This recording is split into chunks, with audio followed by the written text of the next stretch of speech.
Selamat sore, Shalom Bapak Ibu Saudara yang dikasihi Tuhan. Bersyukur sore hari ini kembali kita boleh bersama-sama berhimpun untuk beribadah bersama, sekalipun kita harus beribadah di rumah masing-masing. Tetapi percaya hadirat Tuhan ada di tempat kita. Bersama kita akan mulai ibadah kita sore hari ini. Satu pujian, anugerah terbesar.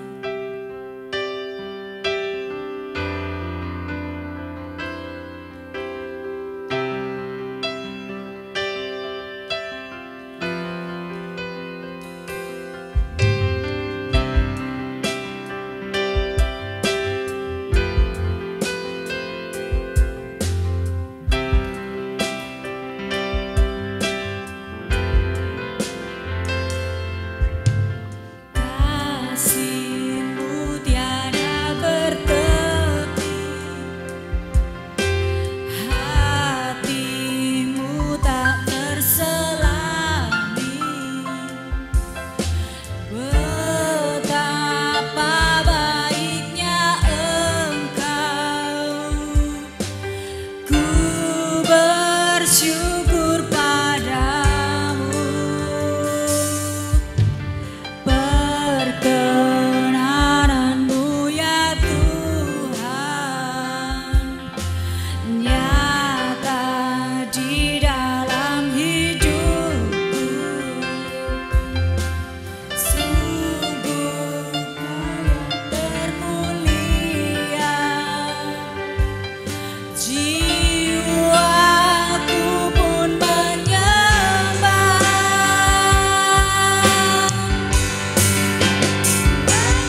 kasih dan kemurahan-Mu Tuhan.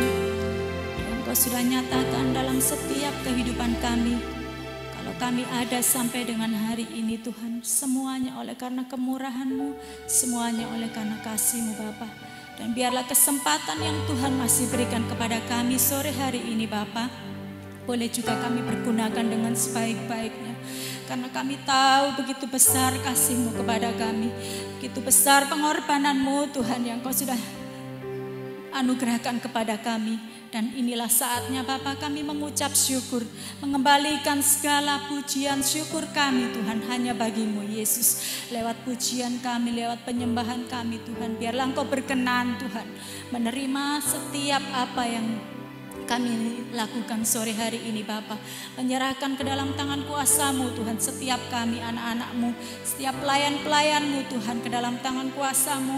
Biarlah apa yang kami kerjakan sore hari ini Bapa boleh benar-benar menjadi ibadah yang berkenan di hadapan-Mu dan memberkati kami semua, seluruh sidang jemaat-Mu Tuhan. Terima kasih Bapa, terima kasih Yesus, terima kasih Roh Kudus. Kami menyerahkan ibadah kami ke dalam tangan kuasa-Mu hanya di dalam nama Tuhan Yesus Kristus. Haleluya. Amin. Bapak Ibu Saudara yang dikasihi Tuhan, kita bersyukur kita dipertemukan kembali di sore hari ini dalam rangka memperingati hari kenaikan Tuhan Yesus. Dia sudah lahir, dia sudah mati dan dia bangkit. Bahkan dia sekarang sedang naik ke surga, menyediakan tempat yang terbaik untuk kita semua, anak-anaknya yang tetap percaya kepadanya.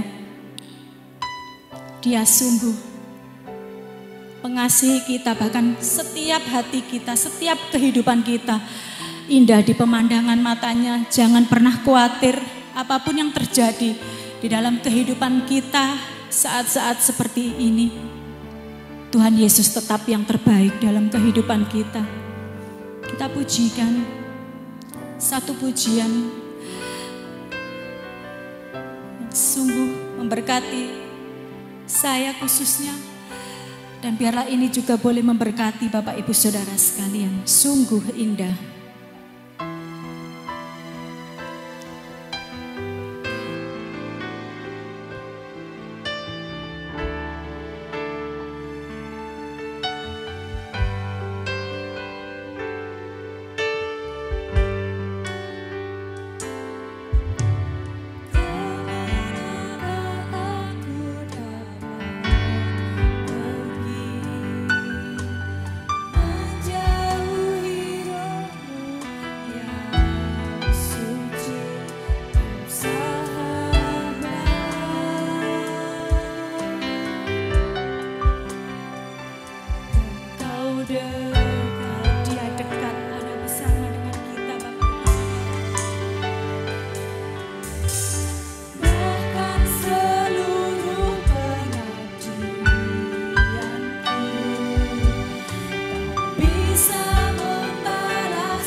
Bapak Ibu Saudara yang dikasihi Tuhan, apapun yang saat ini sedang terjadi dalam kehidupan kita, sekali-kali jangan pernah takut, jangan pernah khawatir sebab Dia Yesus, sahabat kita, Dia dekat dengan kita.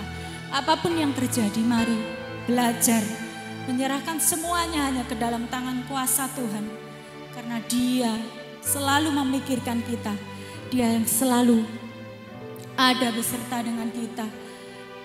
Bahkan Dia yang sudah rela mati menebus dosa-dosa kita, Dia juga pasti yang akan menolong kita di saat-saat seperti saat ini, Bapak. Terima kasih. Mari kita akan mendengarkan kebenaran firman Tuhan. Kita pujikan sekali lagi pujian ini dengan kesungguhan hati.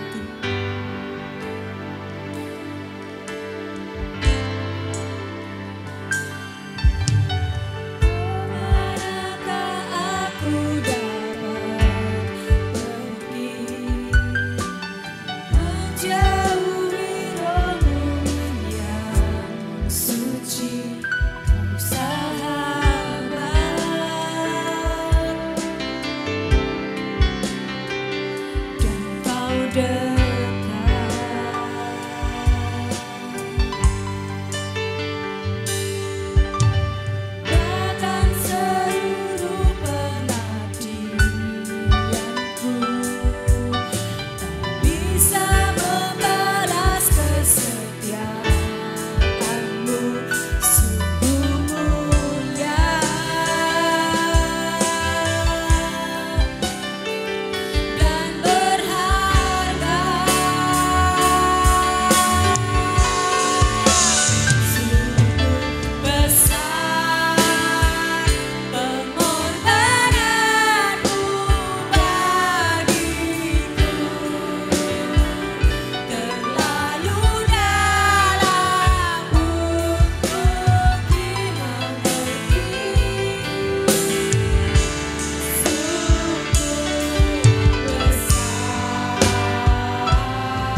Bapak, oleh karena kemurahan Tuhan saja kami ada sampai hari ini. Bukan karena kuat gagah kami, bukan karena kemampuan kami, tetapi semata-mata karena anugerah kasih karunia Tuhan saja. Sebabnya terus kami ingin hidup esok dan sampai seterusnya membutuhkan kasih karunia Tuhan. Terima kasih Bapa, pada kesempatan ini kami akan mendengarkan firman-Mu. Kuasai hati setiap para pendengar pada hari ini, bahkan kuasai hamba-Mu yang sederhana supaya firman Tuhan tersampaikan dengan jelas kepada setiap jemaat Tuhan. Kami semua diberkati. Terpujilah Tuhan, demi nama Yesus kami berdoa, haleluya, amin. Puji nama Tuhan. Bapak Ibu Saudaraku yang dikasihi Tuhan, pada kesempatan hari ini kita sedang merayakan hari kenaikan Tuhan Yesus Kristus. Naik kemana? Tentunya ke tempat asalnya, yaitu ke dalam kerajaan surga. Mengapa dia naik? Jelas kalau pertanyaannya demikian, karena asalnya dari sana.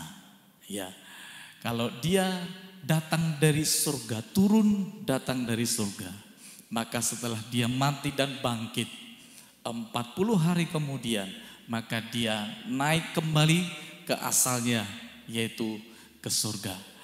Kalau kita merayakan hari kenaikan Yesus Kristus ke surga, itu artinya bagi kita bahwa Allah yang kita sembah di dalam Tuhan Yesus Kristus bukan berasal dari dunia, bukan dari dunia ini, tetapi dari surga. Itu sebabnya dia kembali lagi ke surga. Nah, saya akan menyampaikan firman Tuhan sore hari ini dengan judul Jangan Gelisah Hatimu, yang terambil dari Injil Yohanes pasal 14. Yohanes pasal 14 ayat 1 sampai 3. Demikian firman Tuhan. Jangan gelisah hatimu, percayalah kepada Allah, percayalah juga kepadaku. Di rumah Bapakku banyak tempat tinggal. Jika tidak demikian, tentu aku mengatakannya kepadamu. Sebab aku pergi ke situ untuk menyediakan tempat bagimu. Dan apabila aku telah pergi ke situ dan telah menyediakan tempat bagimu, aku akan datang kembali dan membawa kamu ke tempatku, supaya di tempat di mana aku berada, kamu pun berada. Bapak Ibu Saudara yang dikasihi Tuhan, Tuhan Yesus sedang mengobati kegelisahan hati para murid-murid. Ya, jangan gelisah hatimu. Mengapa? Ada apa dengan para murid-murid sehingga Tuhan Yesus perlu menghibur mereka supaya hati mereka tidak gelisah?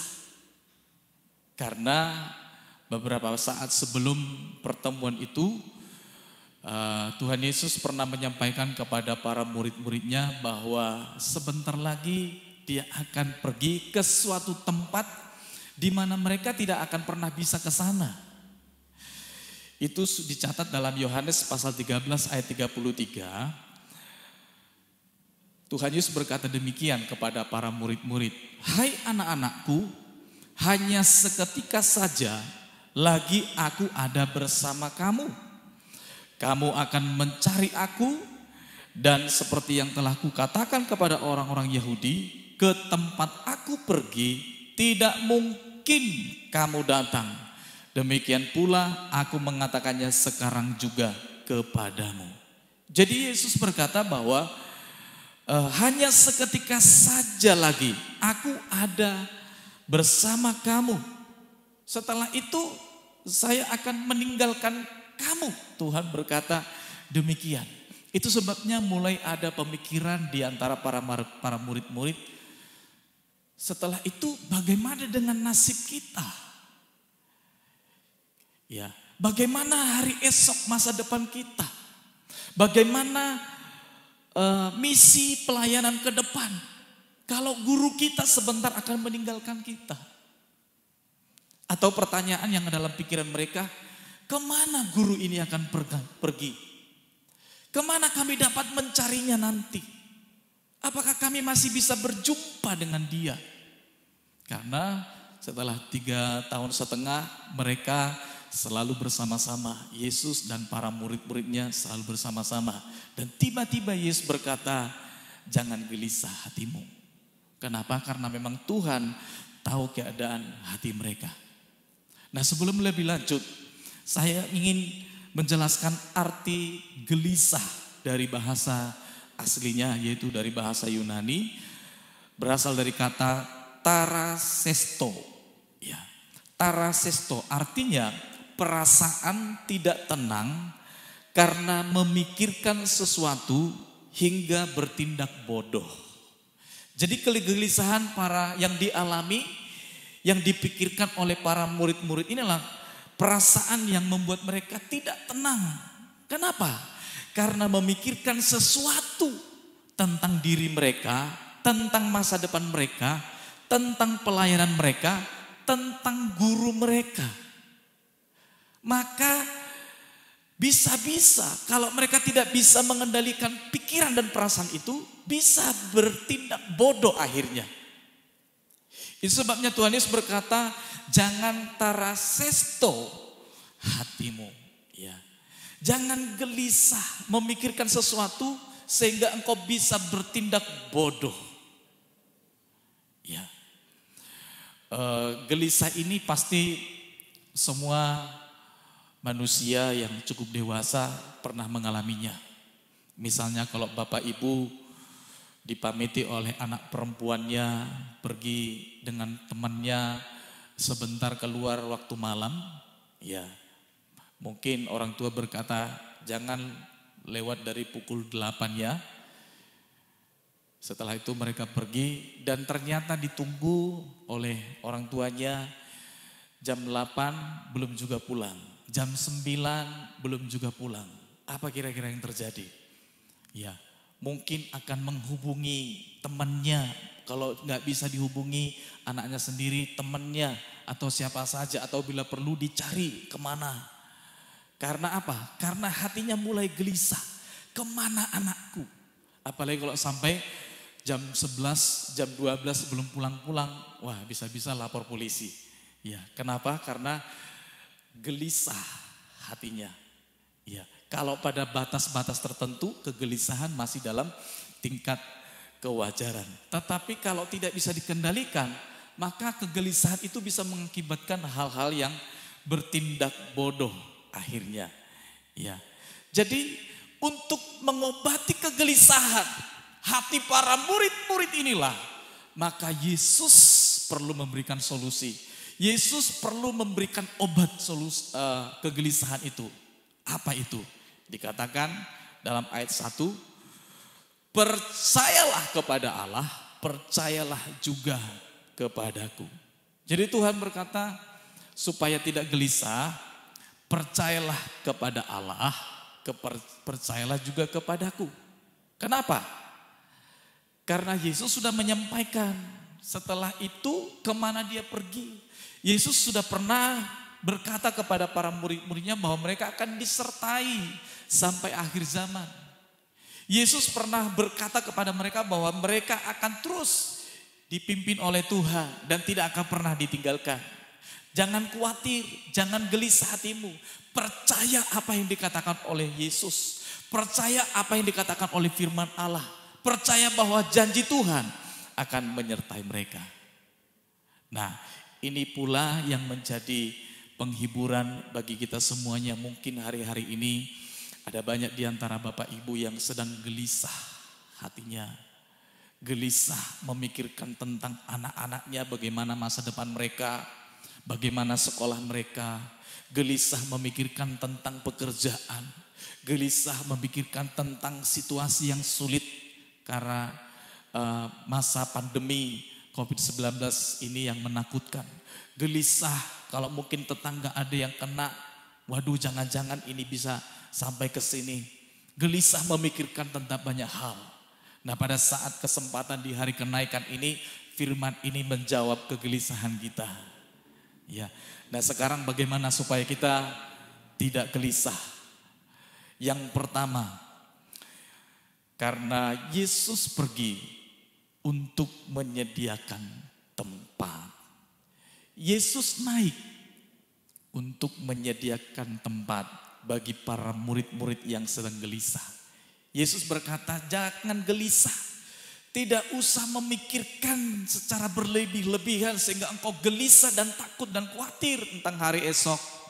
Karena aku pergi untuk kepentinganmu, untuk menyediakan tempat bagimu. Kira-kira tempat di mana kemana Yesus naik itu kemana? Bukan ke bulan, bukan ke planet Mars atau Pluto, bukan ke tata surya yang lain. Tetapi dia naik, jelas itu tujuannya ke surga. Karena surgalah asalnya Yesus turun dan dia kembali ke sana. Dan Alkitab berkata bahwa di rumah Bapakku banyak tempat tinggal. Jadi surga itu adalah rumahnya Bapa. Bapa di surga. Kalau kita berdoa kepada Bapa, kita selalu berkata, Bapa kami yang di surga. Itu doa yang diajarkan oleh Tuhan Yesus kepada murid-muridnya dan juga kepada kita. Nah, Yesus pergi ke surga. Surga dijelaskan di dalam ayat 2 di sini. Dikatakan adalah rumah Bapa. Ya. Dikatakan dalam ayat 2, di rumah Bapakku banyak tempat tinggal. Jika tidak demikian, tentu aku mengatakannya kepadamu. Sebab aku pergi ke situ untuk menyediakan tempat bagimu. Jadi surga di situ dikatakan, digambarkan adalah rumah Bapa. Rumah itu adalah tempat tinggal berhimpunnya keluarga. Ada ayah, ada ibu, ada anak di sana. Jadi tujuan Yesus naik ke surga adalah ke rumah Bapa. Dan dia nanti akan datang membawa kita ke rumah Bapa. Ya, jelas. Jadi surga itu adalah himpunan orang-orang yang bersaudara satu dalam keluarga Allah. Jadi kalau kita saudara percaya Yesus, saya percaya kepada Yesus, maka sesungguhnya di dalam roh kita ini dilahirkan dari satu roh yang menjadikan saya menjadi saudara bagi Bapak Ibu. Meskipun saya suku Batak, mungkin Bapak Ibu ada yang suku Tionghoa, Jawa, Manado, Sunda, bahkan suku apa saja. Tetapi di surga kita tidak ada lagi perbedaan suku, bangsa manapun juga. Itu sudah menjadi satu karena kita menjadi saudara. Satu keluarga, perhimpunan dalam satu keluarga di surga. Ya. Sebabnya ada lagu yang berkata, kau sahabatku, kau saudaraku, tiada yang dapat memisahkan kita. Oh. Tidak ada yang dapat memisahkan saya dengan saudara. Kenapa? Persaudaraan saya dengan Bapak Ibu yang percaya kepada Yesus, itu persaudaraan yang sifatnya abadi, kekal. Kalau saya punya saudara kandung, misalnya kalau adik kandung saya itu tidak percaya Yesus, tidak seiman dengan saya, maka sekalipun persaudaraan saya itu adalah saudara kandung, sedarah, lahir dari orang tua yang sama. Tetapi kalau dia tidak percaya Yesus, maka persaudaraan saya itu sifatnya sementara di dunia ini.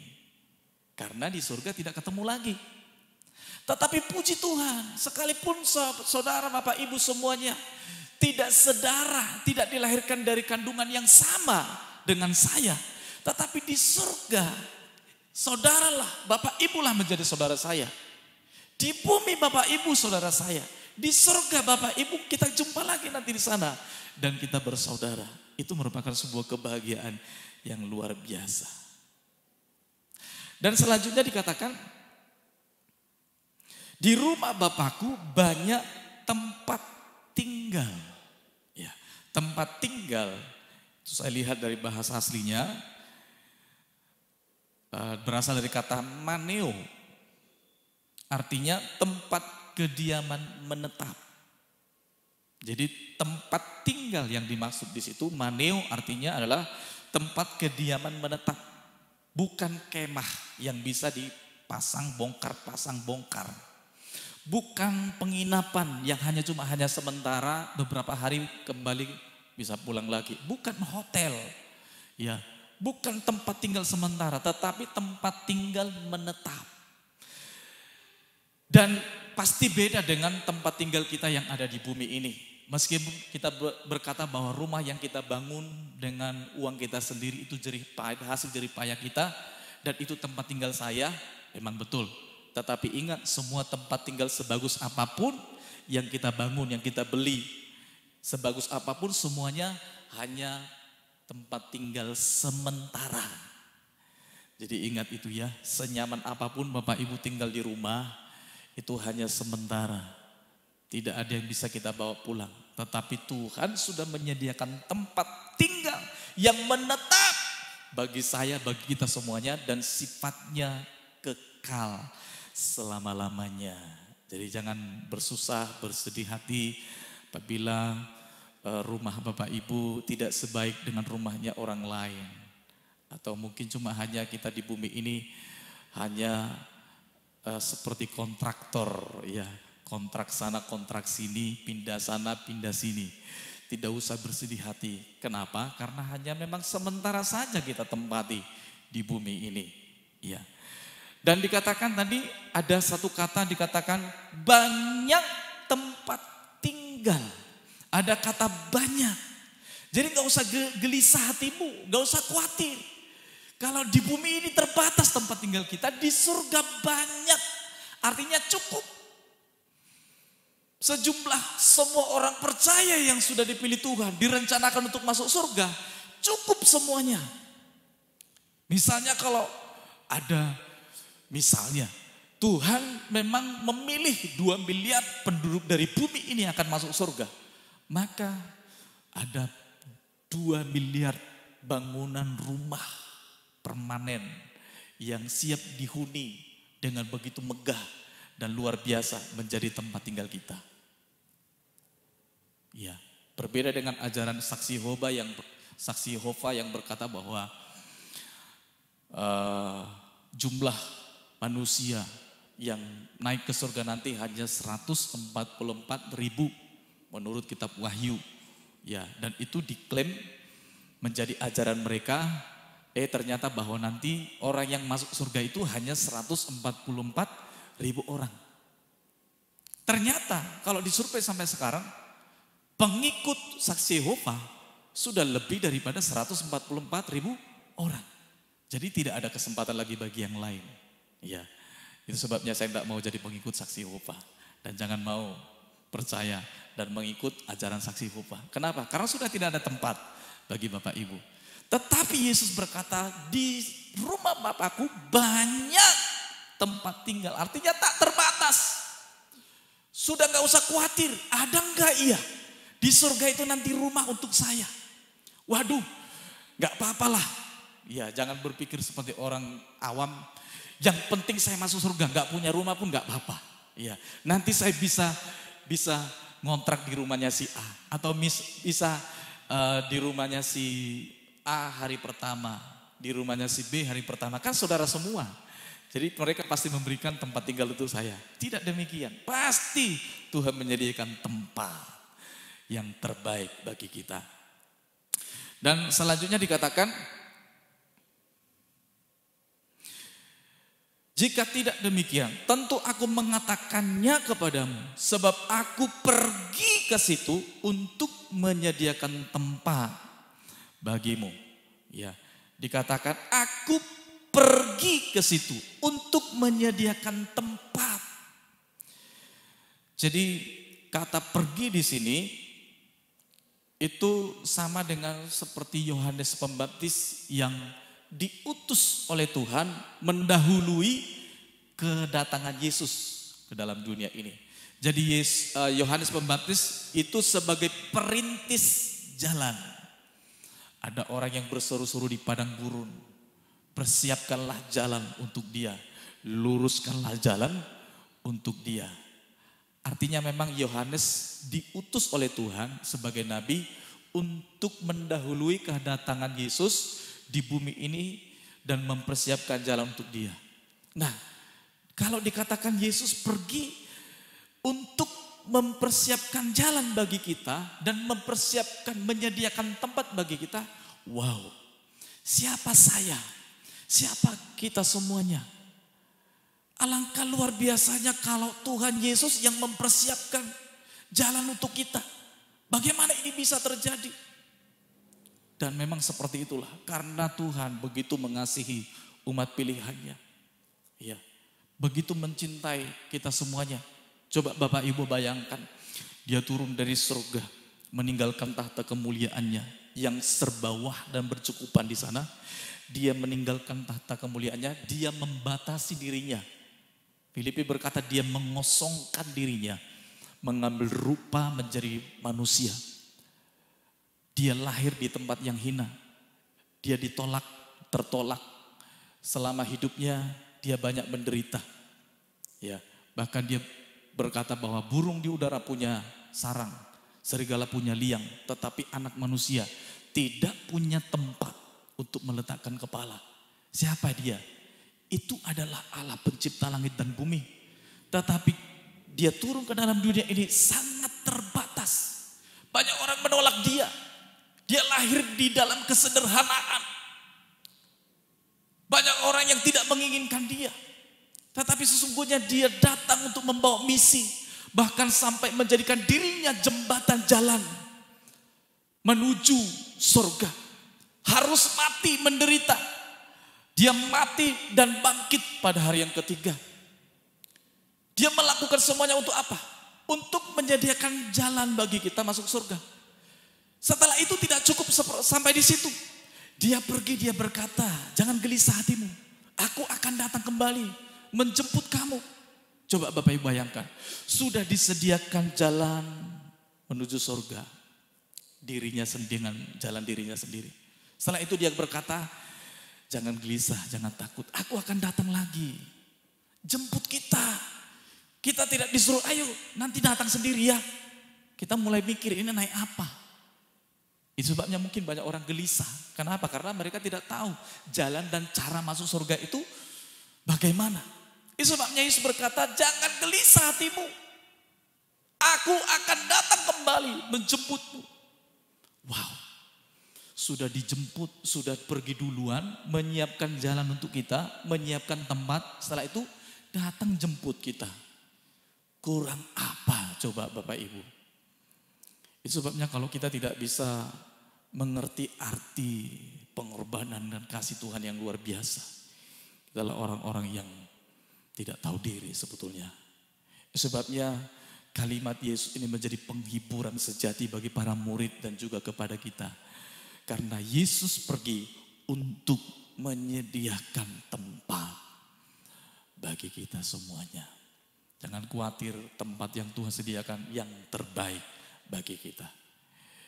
Yang kedua, obat kegelisahan yang kedua adalah dikatakan dalam ayat 3. Dan apabila aku telah pergi ke situ, ke surga, dan telah menyediakan tempat bagimu, aku akan datang kembali dan membawa kamu ke tempatku, supaya di tempat di mana aku berada, kamu pun berada. Jadi yang kedua adalah dia berkata bahwa aku akan datang kembali. Jadi tidak pergi untuk selamanya, tidak. tetapi dia berjanji akan datang kembali.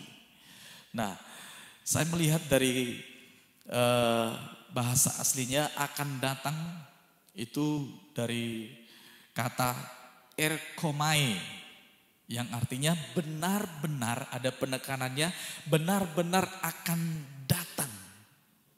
Bukan hanya janji gombal, bukan hanya omong tok, tetapi benar-benar dia akan datang. Kalau Tuhan yang berkata, kalau Yesus yang berjanji, pasti digenapi. Setiap nubuatan yang berbicara, yang dicatat oleh para nabi-nabi tentang Yesus, semuanya pasti digenapi. Mulai dari kitab Kejadian, banyak menubuatkan tentang kelahiran Yesus. Dan akhirnya nanti itu adalah seorang raja damai. Dia lahir di Bethlehem. Ya. Dan dia nanti akan menderita. Dia akan disalibkan, dihina, dia mati, dan pada hari yang ketiga dia bangkit. Jadi ada begitu banyak kitab-kitab dalam perjanjian lama yang menubuatkan tentang kelahiran, kematian, kehidupan, penderitaan, kematian, dan kebangkitannya. Itu dinubuatkan. Dan semuanya persis, ya, secara terperinci digenapi. Artinya semua perkataan firman Tuhan yang berbicara tentang Yesus semuanya digenapi. Sampai kepada kenaikannya pun digenapi. Yang belum digenapi apa? Kedatangannya. Karena belum waktunya. Nah, kalau kelahirannya saja sudah digenapi, kematian, kebangkitannya digenapi, pasti yang terakhir, yang kita nantikan janjinya yang terakhir adalah dia akan datang kembali. Pasti dia akan datang. Itu sebabnya tidak usah gelisah. Mungkin Bapak Ibu berkata, dari sejak saya kecil, pendeta berkata Tuhan Yesus akan datang. Sampai usia saya 40, 50, 60 tahun. Sampai sekarang belum ada tanda-tanda kedatangannya. Bahkan Rasul Petrus pun berkata, Tuhan Yesus akan segera datang. Kedatangannya sudah dekat. Matius berkata, kedatangannya sudah di ambang pintu. Tapi sampai sekarang gak masuk-masuk. Gak dibuka mungkin pintunya. Mungkin Bapak Ibu berkata demikian. Paling itu janji gombal. Ya. Atau mungkin tidak akan pernah datang lagi. Karena sudah terlalu enak di surga. Tidak. Firman Tuhan berkata, tidak ada seorang pun yang tahu tentang mengenai hari kedatangannya. Bahkan anak pun tidak. Jadi jangan coba-coba meramal, memprediksi, atau mungkin ada seorang tokoh yang berkata bahwa kiamat akan terjadi pada hari ini, tanggal ini, bulan ini, tahun ini. Jangan percaya, kenapa? Pasti sesat. Karena bertolak belakang dengan kebenaran firman Tuhan. Tetapi yang Tuhan katakan sebelum dia naik ke surga, dikatakan berjaga-jagalah. Karena tidak seorang pun yang tahu tentang kedatangannya. Artinya kalau tidak ada yang tahu tentang kapan dia datang, apakah memungkinkan nanti malam dia bisa datang? Sangat memungkinkan. Atau minggu depan dia baru datang, itu juga bisa. Atau tahun depan juga bisa. Kalau demikian, seharusnya tepat pesan Yesus kepada kita berjaga-jaga. Sejak kapan? Sejak sekarang. Mempersiapkan diri kita. Seperti 5 gadis yang bijaksana. Yang ketika mereka menantikan kedatangan sang mempelai laki-laki. 5 gadis yang bodoh membawa pelita masing-masing tetapi tidak membawa persiapan. Tetapi yang 5 gadis yang disebut bijaksana karena membawa 5 pelita dan 5 persiapan minyak. Itu sebabnya karena tidak datang-datang mempelai, ternyata mereka tertidur. Tapi yang 5 gadis yang bijak, ya pelita mereka padam semuanya. Yang 5 gadis yang bijak masih punya persediaan minyak. Sebabnya mereka tetap bisa masuk kepada perayaan pesta perkawinan itu. Kenapa? Karena mereka berjaga-jaga.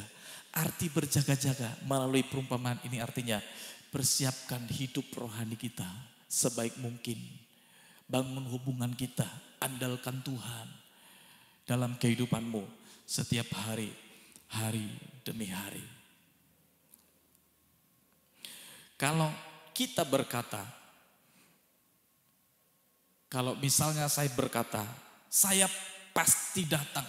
Misalnya saya berjanji saya akan pergi ke Semarang. Dan saya berkata, saya pasti datang. Nah, kalimat akan datang ini akan merupakan sebuah kepastian dan benar-benar akan datang karena diikuti dengan kalimat dia mempersiapkan semuanya untuk kita. Jadi misalnya kalau saya berkata saya pasti datang, tapi ada buktinya. Saya pasti datang ke Semarang, ada buktinya. Misalnya saya sudah beli tiket kereta api menuju Semarang. Ya, setelah itu saya sudah mempersiapkan perlengkapan saya, misalnya tas, koper, baju-baju, semua perlengkapan saya. Sudah saya persiapkan semuanya, sudah saya packing, tinggal berangkat. Itu artinya sudah memang betul-betul, ya kalau secara manusia mungkin sudah 99% pasti berangkat. Tetapi kedatangan Tuhan di sini, pasti dia datang karena diikuti dengan perkataan bahwa dia pergi untuk menyediakan tempat, mempersiapkannya dan dia akan datang.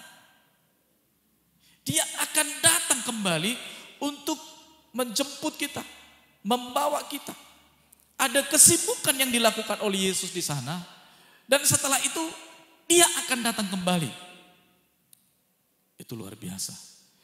Dan baru dikatakan dalam yang kalimat selanjutnya, aku akan datang kembali dan membawa kamu ke tempatku, supaya di tempat di mana aku berada, kamu pun berada. Ya. Dia akan datang membawa kita ke tempatnya, supaya di tempat di mana Yesus ada, di rumah Bapa di surga, kita ini pun berada bersama-sama dengan Yesus. Ini adalah kebahagiaan yang sejati. Ini adalah kebahagiaan yang sempurna. Yaitu di tempat di mana Yesus ada, kita berada. Dalam Yohanes pasal 17 ayat 24 berkata demikian, ini adalah salah satu doa, salah satu dari isi doa yang dinaikkan oleh Tuhan Yesus kepada Bapa. Dia berkata, ya Bapa, aku mau supaya dimanapun aku berada, mereka juga berada bersama-sama dengan aku. Mereka yang telah Engkau berikan kepadaku, agar mereka memandang kemuliaanku yang telah Engkau berikan kepadaku, sebab Engkau telah mengasihi aku sebelum dunia dijadikan. Jadi isi doa Yesus salah satu yang saya kutip dikatakan, aku mau supaya di mana aku berada, mereka juga berada bersama-sama dengan aku. Ini hati Tuhan. Ini kerinduan Tuhan. Dia datang ke dalam dunia ini untuk bertemu dengan kita, umat pilihannya. Setelah itu dia menebus kita dengan darahnya. Dia menyediakan jalan melalui dirinya menuju rumahnya. Setelah itu dia datang lagi, akan datang lagi menjemput kita. Dan membawa kita ke tempatnya. Supaya apa? Supaya di tempat di mana Yesus di surga, di rumah Bapa tadi, dia berada, kita pun berada bersama dengan dia. Kita adalah kekasih-kekasihnya. Di dalam Filipi pasal 1 ayat 23 Rasul Paulus berkata demikian, aku didesak dari dua pihak.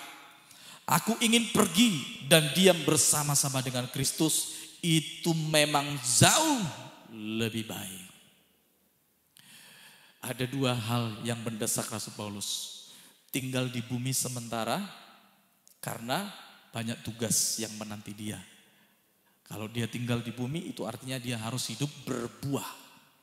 Tetapi sebetulnya kerinduannya ingin tinggal bersama dengan Bapa di surga. Dan dia berkata itu jauh lebih baik. Tidak ada hal yang lebih baik, yang lebih membahagiakan, yang menyukakan, yang lebih menyenangkan di sebuah tempat Lebih daripada tempat di surga di mana Tuhan sudah menyediakannya bagi Bapak, Ibu, Saudara dan saya. Dan itu jauh lebih baik dari tempat yang pernah Bapak Ibu kunjungi di dalam dunia ini.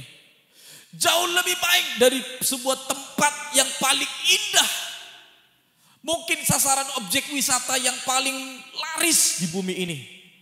Tetapi surga adalah sebuah tempat yang jauh lebih baik. Itu ungkapan Rasul Paulus. Pada abad 18, Pangeran Edward, yaitu dalam kisah kerajaan Inggris pada abad 18, dia punya putra yang pertama tetap diberikan nama Edward, tapi Edward yang keberapa gitu ya, misalnya Edward I, Edward II, Edward III. Nah, Raja Inggris ini pada abad 18 dia punya putra diberi nama Edward. Dia digadang-gadang dibesarkan, dididik di istana kerajaan dengan semua kemewahan, fasilitas dan pendidikan yang terbaik diberikan. Untuk apa? Karena memang dialah yang akan menjadi pewaris tahta kerajaan Inggris selanjutnya. Tetapi ternyata Pangeran Edward Junior ini jatuh cinta dengan seorang janda muda dari Amerika. Dan ini menjadi sebuah pukulan telak bagi pemerintahan Inggris, secara khusus bagi kerajaan Inggris. Kenapa? Ini merupakan sebuah aib. Karena yang diharapkan paling tidak warga Inggris lah. Kalau tidak bisa keturunan bangsawan, paling tidak warga Inggris lah untuk menjaga kemurnian tahta kerajaan. Tetapi ternyata dia jatuh cinta kepada seorang janda muda yang berwarga kenegaraan Amerika. Dan Raja Inggris mendesak dia dengan keras dan menentukan sebuah pilihan. Pilih. Kalau engkau mau meninggalkan janda mudamu, maka tahta Inggris kerajaan ini akan diwariskan kepadamu. Artinya semua kemewahan, semua fasilitas, semuanya apa yang ada, masa depannya terjamin. Tetapi kalau tidak dikatakan, kalau tidak, maka engkau harus keluar dari keluarga kerajaan. Tapi setelah dipikir-pikir lama oleh Pangeran Edward ini, pilihan apa yang ditetapkan? Dia ternyata memilih untuk menikah dengan janda muda ya dari Amerika ini dan tinggal di sebuah pinggiran kota ya jauh dari kerajaan Inggris. Dia meninggalkan tahta, dia meninggalkan segala janji kemuliaan, dia meninggalkan segala kebesaran, dia meninggalkan segala kemewahan, dia meninggalkan segala kekayaan yang sebawah di dalam kerajaan. Dan dia memilih untuk hidup sekalipun sederhana, tetapi tinggal bersama-sama dengan orang yang dicintai. Ini adalah sebuah gambaran tentang kehidupan saudara dan saya. Yesus, dia meninggalkan tahta kerajaan kemuliaannya di surga untuk turun ke dalam dunia. Untuk turun ke dalam dunia. Dan kita pada waktu Tuhan Yesus mati di kayu salib dalam posisi apa? Sebagai orang yang bejat, sebagai orang yang terkutuk, sebagai orang yang berdosa, sebagai orang yang harus dimurkai, dihukum. Tetapi Tuhan begitu mengasihi saudara dan saya.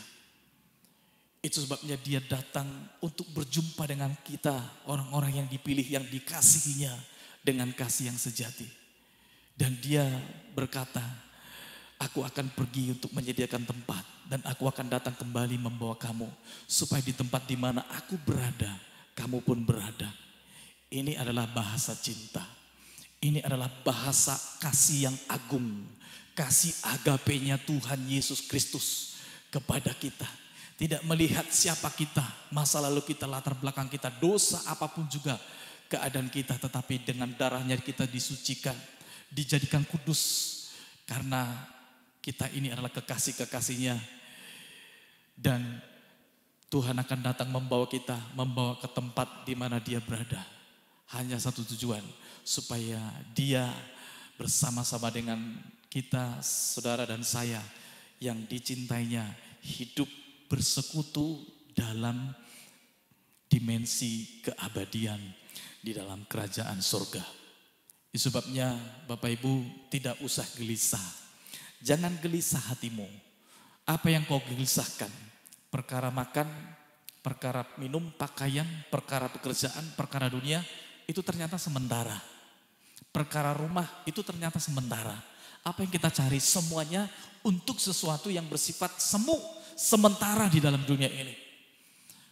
Tetapi Tuhan berkata, dia sudah menyediakan tempat tinggal yang menetap abadi di dalam kerajaannya, di mana tidak ada tangis, tidak ada duka, tidak ada sakit, tidak ada kesusahan dan kegelisahan lagi. Yang ada kebahagiaan, yang ada nyanyian sorak-sorak untuk kemuliaan namanya kekal selama-lamanya. Biarlah dua hal solusi penghiburan ini mengobati kegelisahan kita semuanya. Karena Yesus datang untuk menyediakan tempat bagi kita dan biarlah kita memuliakan namanya yang sudah memberikan yang terbaik bagi kita. Amin. Biarlah kiranya Bapak Ibu dikuatkan kembali dari kegelisahan kita, dihiburkan dari segala kepanikan, ketakutan kita selama ini. Haleluya.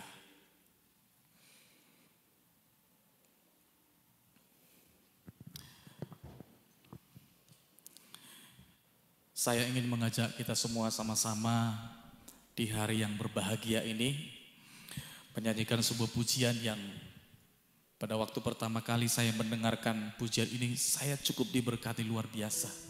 Ternyata janji firman Tuhan yang tercatat dalam Matius itu bukan hanya sekedar slogan yang tercatat di sana, tetapi kalau kita memang betul-betul menghidupi janji itu, kitalah yang menikmati berkat pemeliharaan Tuhan. Haleluya.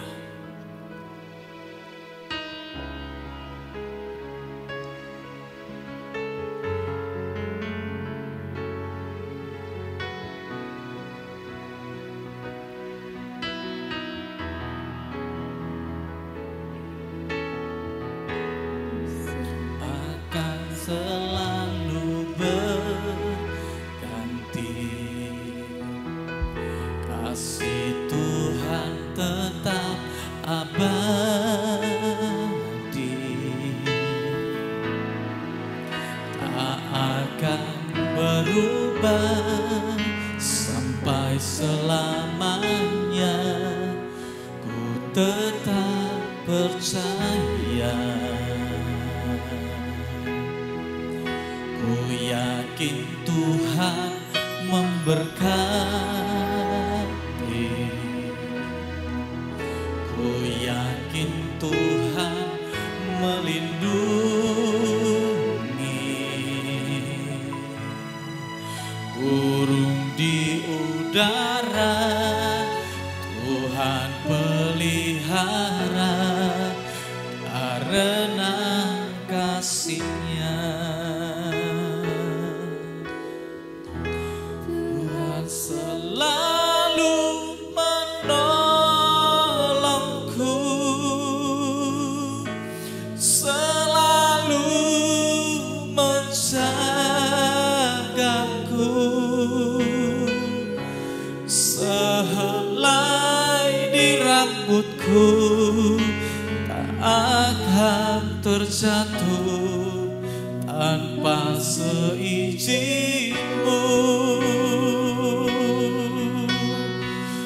Tuhan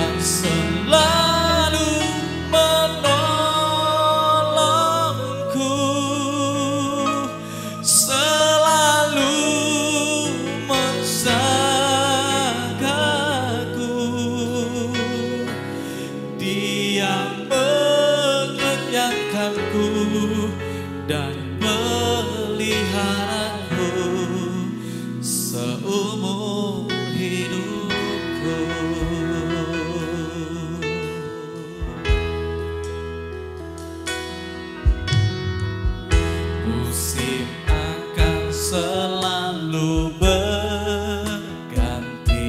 Amin.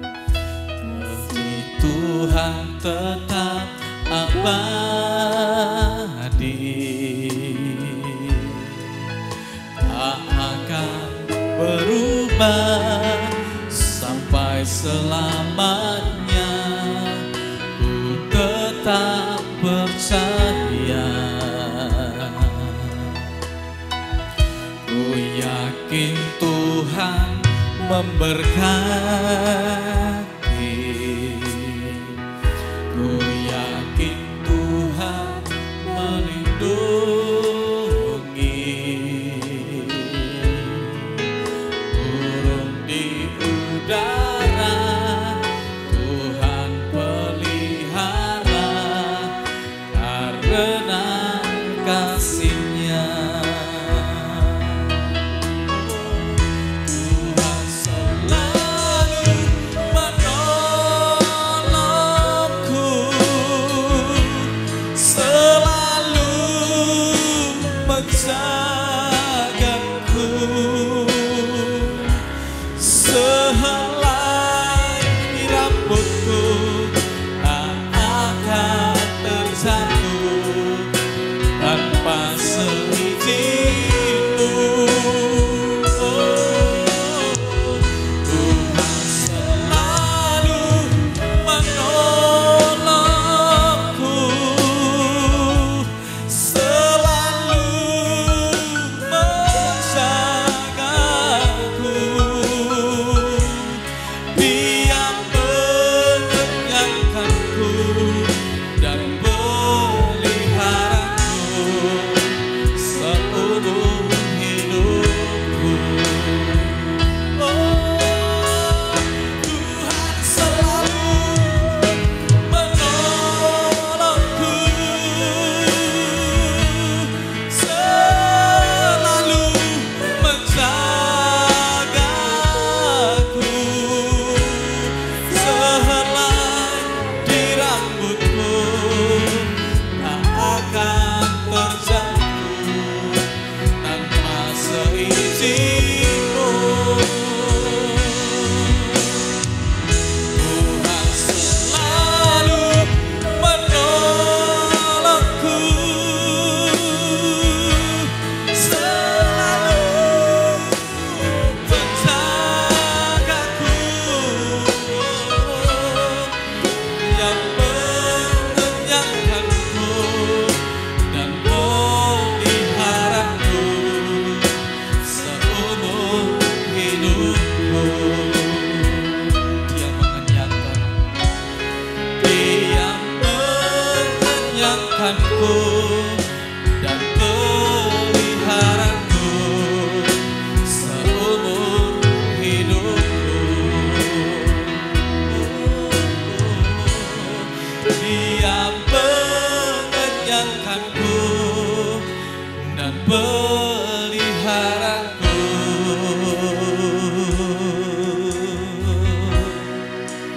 seumur hidupku.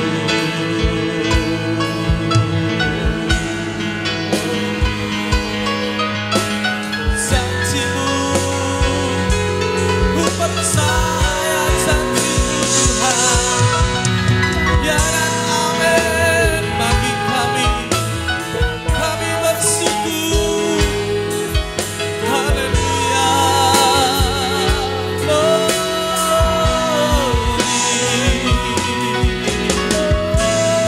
Tidak ada yang gagal, perkataan-Mu pasti digenapi bagi kami.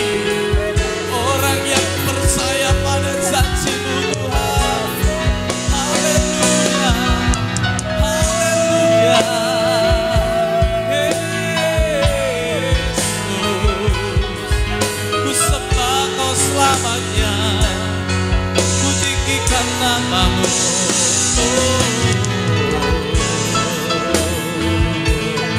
Haleluya, haleluya.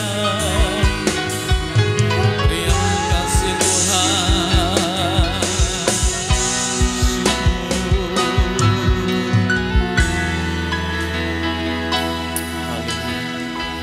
Tuhan selalu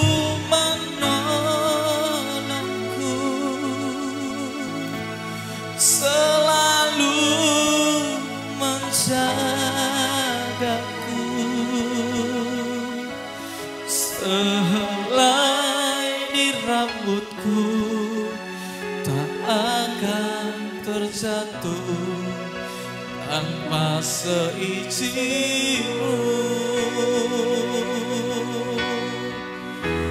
Tuhan selalu menolongku, selalu menjagaku.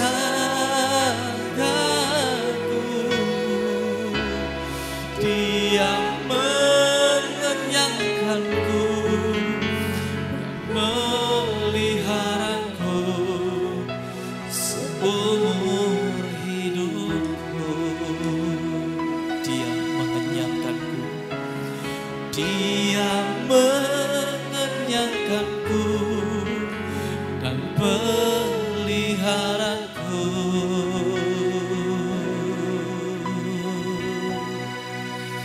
seumur hidupku.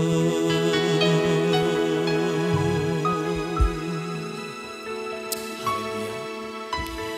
Kami bersyukur Tuhan, melalui solusi firman yang kami dengarkan pada saat hari ini cukup memberikan kekuatan, cukup mengobati kegelisahan, cukup memberikan penghiburan bagi kami mungkin yang hari-hari belakangan ini sempat merasa takut, gelisah tentang hidup sehari-hari, tentang hari esok, tentang bagaimana keadaan dan pekerjaan kami dan kehidupan kami. Tetapi janji firman-Mu bahwa semuanya yang ada dalam dunia ini hanya sementara dan itu akan kami tinggalkan. Dan kami akan berjumpa dengan Engkau di dalam kerajaan-Mu. Engkau akan menjemput kami datang. Engkau akan membawa kami ke tempat yang sudah Kau sediakan bagi kami. Tempat yang kekal selama-lamanya. Di mana tidak ada tangis, tidak ada duka, tidak ada mata, tidak ada kesusahan, kekhawatiran, ketakutan.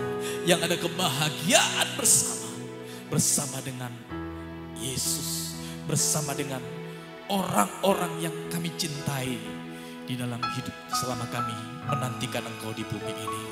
Terima kasih Tuhan, terima kasih Bapa, Engkau sudah datang untuk kami, Engkau pergi juga untuk kami, dan Engkau datang kembali untuk kami dan membawa ke tempat-Mu, supaya di tempat di mana Engkau berada di dalam kerajaan-Mu, kami pun berada bersama-sama dengan Engkau yang kami cintai di dalam keabadian. Terima kasih Bapa, kekuatan firman-Mu menjadi berkat bagi seluruh anak-anak Tuhan yang mendengarkannya.